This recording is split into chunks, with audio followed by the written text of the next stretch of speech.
Good afternoon again. Distinguished guests, panelists, welcome to our panel discussion on gender smart solutions for food safety.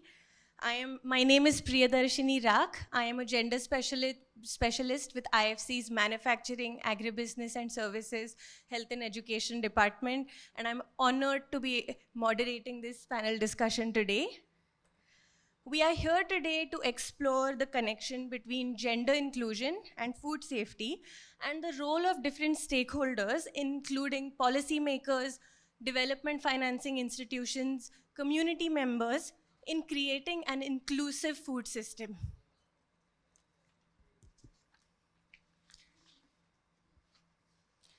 Keeping food safe is a complex process and that begins on farms and ends with the final product reaching consumers.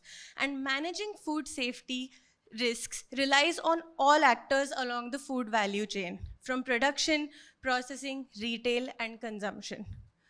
Men and women, as you all might be more aware than me perhaps, are involved in various stages of every food value chain globally, but their roles and participation in food value chains are influenced by gender and social norms. Research has shown that women in particular are key drivers of adopting and implementing effective food safety practices in the food value chains that they work in. And we also know that given women's roles as caregivers, we've seen that women, excuse me, I'm so sorry. And we also know that given women's roles as caregivers, there might be insights that they can bring into their work in food value chains that we can leverage. However, gender dynamics and the challenges women face have broader implications for productivity, farming practices, processing and preparation, and overall food safety outcomes across the entire value chain, making it crucial to explore the interplay between gender inclusion and food safety in order to create equitable, safe, and profitable food systems. I'm so excited to have you all here. And before we begin the discussion, I would just like to introduce our panelists. So we are joined today by Mr. Zahidul Islam. Mr. Islam is the Managing Director for Bayer Crop Science Limited, Bangladesh. Mr. Islam is a seasoned business professional with around 20 years of work experience in the field of business management, sales, strategic marketing, branding, commercial excellence, and corporate communications.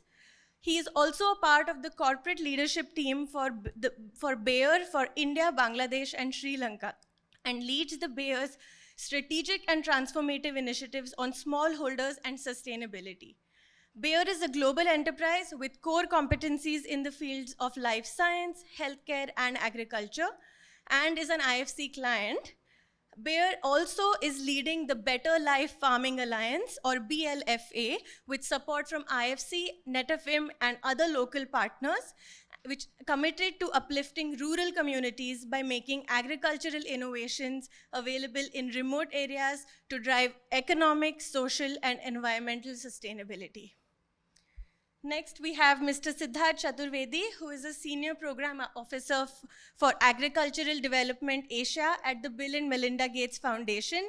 He leads the investments, the foundation's investments in the South Asia region with a focus on Sri Lanka and Bangladesh, and with a lens of climate change adaptation and women's empowerment. Previously, he has worked with the World Bank, the Tata Cornell Institute, and the Ministry of Rural Development India on diversifying farm incomes, developing economic pathways to reduce hidden hunger, and enabling alternate livelihoods.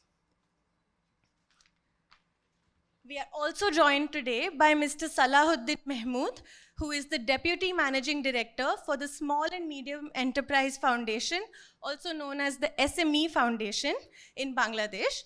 Established by the government of Bangladesh through the Ministry of Industries, the SME Foundation is the apex institution for the development of the SME sector in the country. In addition to the implementation of SME policy strategies adopted by the Bangladesh government, the foundation's key functions include policy advocacy and intervention for the growth of SMEs, facilitating financial supports for SMEs, providing skills development and capacity building. In addition, the SME Foundation also supports women entrepreneurs through a diversified suite of services. And finally, we are also joined by Sanola Daly.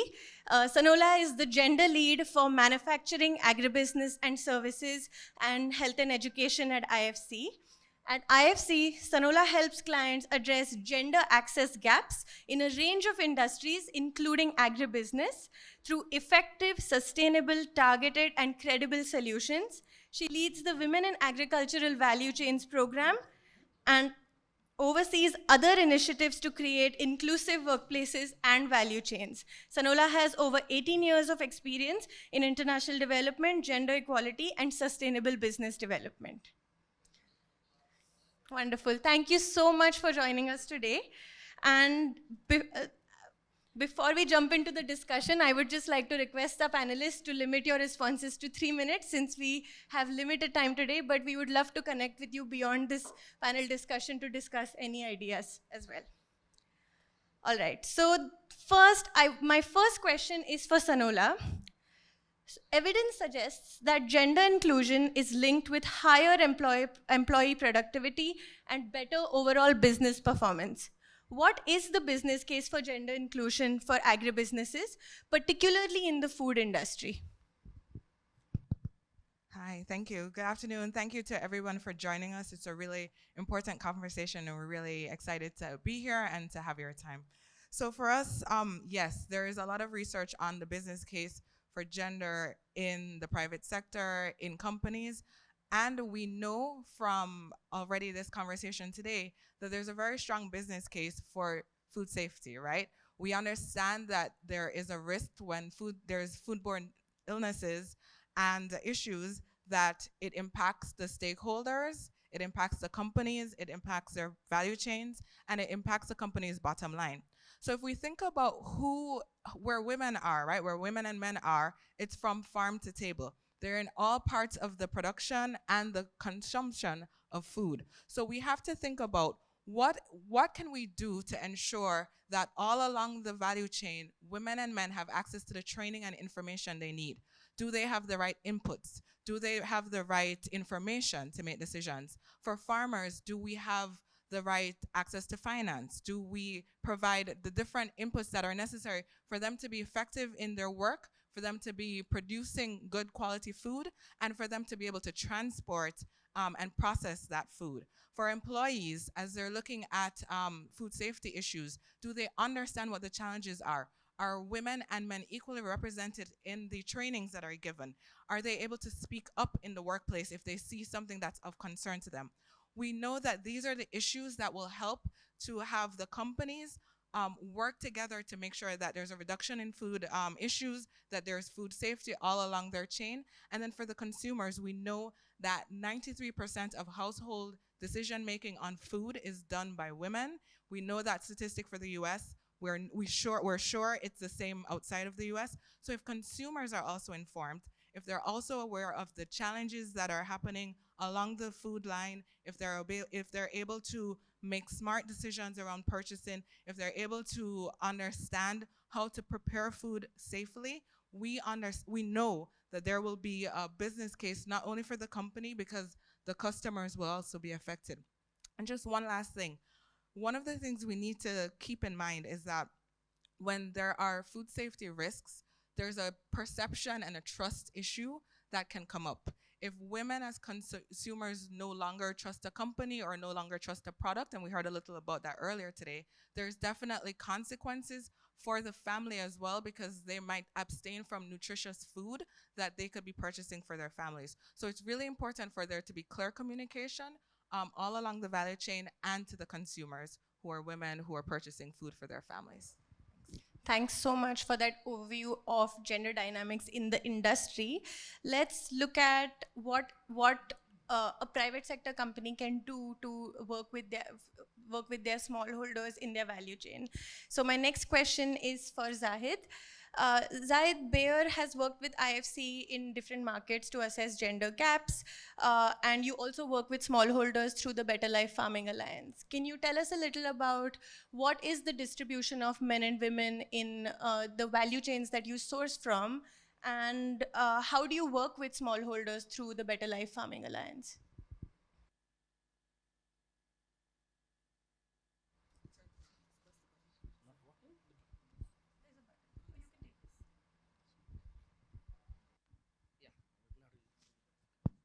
Thanks, Priya. Thanks for having me here.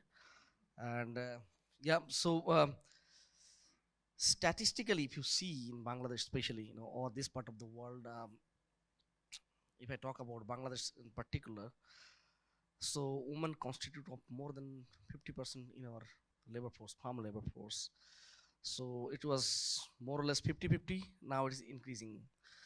40% of the country's workforce are deployed in the agriculture, and now majority are becoming, majority of them are actually women. So and if you talk about the smallholder farmers as a whole in the country, more than 85% of the farmers are smallholders as per the global definition. So it is predominantly a smallholder farmers country. At the same time, women participation in agriculture is also very very uh, intense, I should say, from during the crop production stage, also the during the post harvest stage, I should say. So women's participation during the post harvest stage is remarkable. Mostly maybe 100% of the post harvest work has been carried out by the women in the country. So their participation is very very strong, and it's important. You're talking about the value chain. So it is already existing, traditionally, because as I already mentioned, the women are participating in a strong way in agriculture, be in livestock rearing or aquaculture or in crop production. Everywhere women's participation is very strong. So um, um, so Bayer, you know that we formed a Better Life Farming Alliance, which is a multi-stakeholder global enterprise or global alliance, uh, where we are actually targeting to empower 100 million smallholder farmers across the globe by 2030. So and this is not a pledge only. There is a structured program around that, and we are working on that. Yeah. So in our value chain in the company itself, that we are actually trying to create women agri entrepreneurs at the rural areas. So Better Life Farming Alliance is centered around Better Life Farming centers. We established around 400 Better Life Farming centers across the country so far in Bangladesh. We are doing the similar things in Indonesia and also in India. And we are actively onboarding women agri entrepreneurs in there, because we cannot ignore the 50% of the community who are actually involved in agriculture. So that is our objective, to bring more and more women participation in the value chain. If you talk about my company, we are also deploying a lot of women agronomists, in the field level, because social norms are, the women farmers don't go normally to the retail shop or to a male agronomist or service providers. So we are trying to create that, bridge that gap, and we are onboarding more and more agronomists in our workforce who are women. And as I said already, that women agri entrepreneurs. So each agri entrepreneurs is having around 500 farmers. I have visited personally also in some of the areas we have seen. So they have created a woman farming community. So they're very, what should I say, comfortable to come to them and seek for the advice, and also for agri inputs and resources and all those things.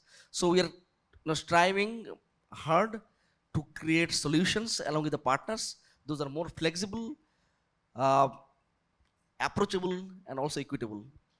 Thank you. Thank you so much. And we would actually really like to know more about the solutions a little later in the discussion.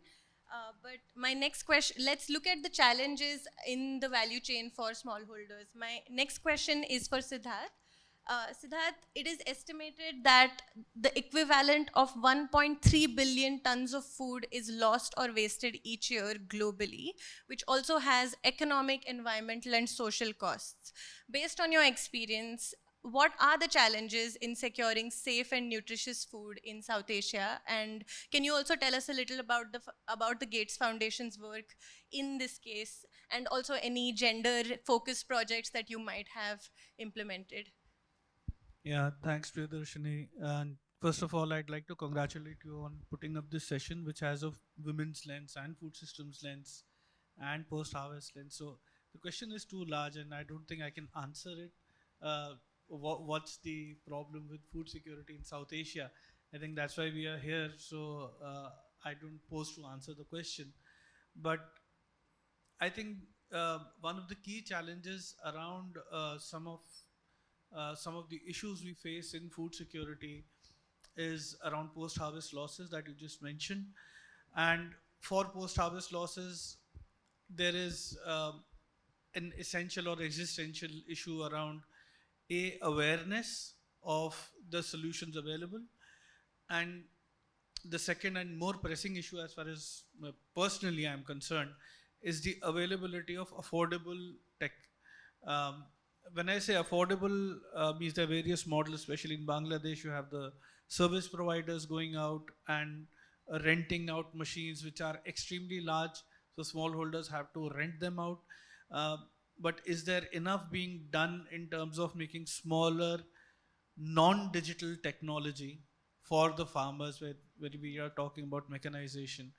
And if we talk of South Asia per se, so food safety issue is rampant despite having certification. So if you look at FSSAI in India, which has kind of come across as one of the examples, uh, the the target group that is undernourished is usually not consuming FSSAI certified products. So they are consuming from the local markets the fruits and vegetables. If you look at South Asia as a region, then the border issues, for example, with Nepal is an issue, wherein the food that is being imported by Nepal, um, there is no certification. They don't know what insecticides or pesticides have gone in. So that's the free border is also an issue there. Uh, there are obviously no, means non-formal issues when it comes to security, because like if you look at the livestock, there is a disease in India which has crossed over to Bangladesh from Pakistan, but India is saying there is not even a single case. So how has it reached Bangladesh? So it's very weird. There are informal issues specific to gender, and I'll just close shortly. Is I think we need to. I won't want to say. I won't want to present a case as to why gender is important, because I think we shouldn't build a case anymore about it. It's important, and that's granted. Let's move on from there. Thanks so much. Looking at another stakeholder within Bangladesh is the small and medium enterprises sector, which accounts for an estimated 25% of Bangladesh's GDP. So my next question is actually for Mr. Mahmood. Given the significant role of the SME sector in Bangladesh, in your opinion, what is the role of the SME industry when it comes to securing safe and nutritious food? And do you think, and what role do you think women entrepreneurs play in the food industry in particular? Yes, thank you for your very pertinent and important question. You know that SME is the apex body in our country for the development of entrepreneurship and employment generation and job creation, etc. And more than half of the population in our country is women. So without the active participation of the women in the economy, we cannot think of the overall development of our country. And for our SMEs, you know that almost 80% of the total workforce is from SMEs, and 60 to 70% of this total workforce is women. So it is very important that their participation contribution in the overall development of the economy is very important. So SME Foundation, since its inception in 2007, it is continuously working for the overall development of the women entrepreneurship in our country for their economic development. And by this time we have an incubation center and SME Institute, where the real entrepreneurs who are actively participating, we arrange training program for the SMEs. and I have already told that most of them are the women, and they are undergoing a training program of 7 days to 30 days, and also a very comprehensive program of 6 month long incubation center program, where the women have wonderful opportunity of undergoing training of many areas, and where we also give training program on food safety management, and they are taking their parlor management, beautification management. So these are all the things actually the women SMEs are doing for their overall development. For the food safety, we have by this time managed to get 21 SMEs to get their ISO standardization certificate 2200, and there are also 10 another entrepreneurs who is undergoing the training program under 4 experts who is regularly monitoring and evaluating their performance, who are actively engaged in the overall monitoring and evaluation of the 10 individual performers or entrepreneurs who are also going to apply for their ISO standardization certificate.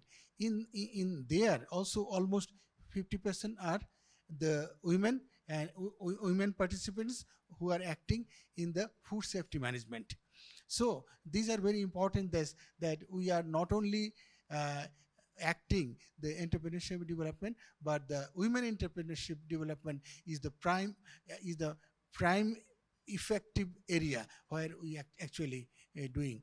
And international fair which we are helping them to attend through Export Promotion Bureau, that is also important. Recently, TFO Canada, we have sent 15 entrepreneurs, almost 90% were women. So this is the wonderful thing that SME Foundation is doing for the women entrepreneurship development. And there are so many training programs for food safety, for social business, for entrepreneurship, particularly the women, and social business for women, and ICT business management, e-commerce. These are all the things actually we are doing to make their capacity building. These are the things actually. Thank you so much. I actually have a follow-up question, if you don't mind sharing. If you've mentioned the different types of supports that you provide to women entrepreneurs, do you find that women entrepreneurs or women-led SMEs face different challenges compared to male-led SMEs? Yes, sure.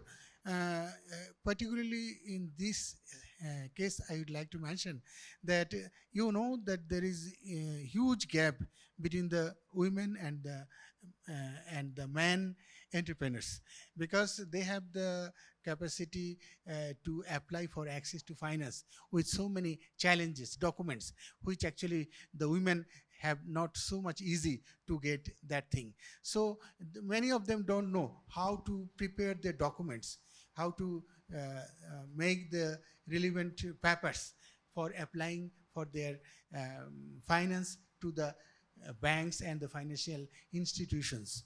And also in the other ways, the banks and the non-banking financial institutions, they are always not so much eager to give loans and financing for the women.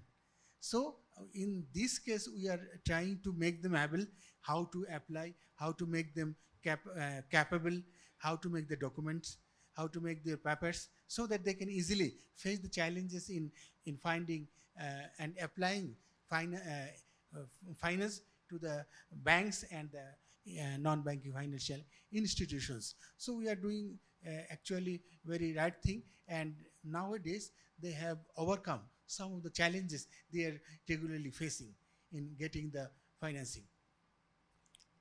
Thank you so much. Now, let's look at some best practices or solutions to support women in the food industry. And my next question is for Zahid. Bayer's support for women farmers through the Better Life Farming Alliance includes facilitating access to technology, training, financing, and inputs. Can you tell us what motivated your company to examine and integrate considerations in your operations? And earlier you mentioned some of the ways that you're supporting smallholders, but if you could tell us a little more about some best practices to support women smallholders in particular, that would be really great. Thanks. Yeah, thank you, Priya. So as I mentioned earlier, that more than 50% of the farm laborers are actually women. So, in fact, yesterday my team went to renowned university, which is an agriculture university. So when we went there to recruit some of the for our some of the positions, we saw 65% of the students of that universities are women. So you can imagine that the growing interest in agriculture by from women. So in this part of the world, the agrarian systems are skewed in favor of male. Why I'm telling? As I told that the farm labor is mostly for female, but if you see the land ownership, maybe less than 10% are owned by female. So that's the problem we have in this part of the world. So the decision making is a problem here. So the decision making is not done by the woman, which should be done by them, because they are actively working in the field, so they know the problems of the field, so they know how to take the things along. But the issue is it's not in favor of them. So as you said that how we are trying to change this in a positive manner. So as I also mentioned that we are trying to create women agri-entrepreneurs in our BLF or Better Life Farming Alliance. So Better Life Farming Alliance is not an initiative by one company. IFC is definitely one of the partners. There are many other companies, because the smallholder farmers faces challenges on and off the field. During the field, they faces challenges of agri inputs, quality agri inputs, right kind of knowledge, irrigations, access to finance, as he said, access to good fertilizers. A lot of things they're having the problem. But off the field, they also have problems. They have a problem of market linkage, for an example. They have a problem of cool chaining. They have a problem of logistics, supply chain. So a lot of problems they're facing. As they don't have that capital, they don't have that much of access to finance, they are somehow captivated by the local middleman and all those people. And it is even more true for the women. So what we are trying to do to bring changes in this, we are trying to build the capacity with proper knowledge. It is not only on the technical knowledge, we are trying to also build the knowledge of the women entrepreneurs and the farmers on the business management, how to do that, access to information. We are trying to also connect those women entrepreneurs and the farmers to the off-takers, trying to create a community where they can share their knowledges with each other. At the same time, they are also connected not only with the crop, because normally we are working in the crop here in Bangladesh, but the same farmer has livestock, same farmer has a pond or fish culture and all these things. So we are also trying to connect the other input providers so that they can also support. So what I found, particularly when I was meeting those agri entrepreneurs and the farmers, access to finance is one of the topic in the country we have to immediately solve. As he was mentioning, it's very, very true. One is they are going to the microfinance, which is with a very high interest, but they are not in formal banking system, banking channel. Most of them are having account, maybe in favor of their husbands or parents. We don't know, but they don't have in favor of them. So that is also hindering them to take some risk, to bring some aggression also in them to make something big. So, and as I said, in the food system, women's farmers and women as a whole traditionally has a very good strong contribution. So if you want to make it even stronger, we cannot ignore them. At the same time, I can only mention one more thing, that the food safety also comes not only for the local consumption or domestic consumption, it is also a problem for the farmers, because when we are producing little more than the needed, we are not able to export. Why? Because the food safety norms are not well established in Bangladesh. We don't have accredited lab. We don't have proper training for global good agricultural practices. So those kind of things, there are a lot of opportunities if you can create FPOs, and through these women agri entrepreneurs, if you can disseminate this knowledge to the farmers as much as possible. So this is also a big problem. A larger problem can be fixed. And food security, I guess, is not a problem domestically now, but we need to move towards food safety, and for that, that kind of knowledge, that kind of infrastructure, and the policy support is required. Thank you. Thank you so much. And you brought up a really important point, which is about policy support. And so,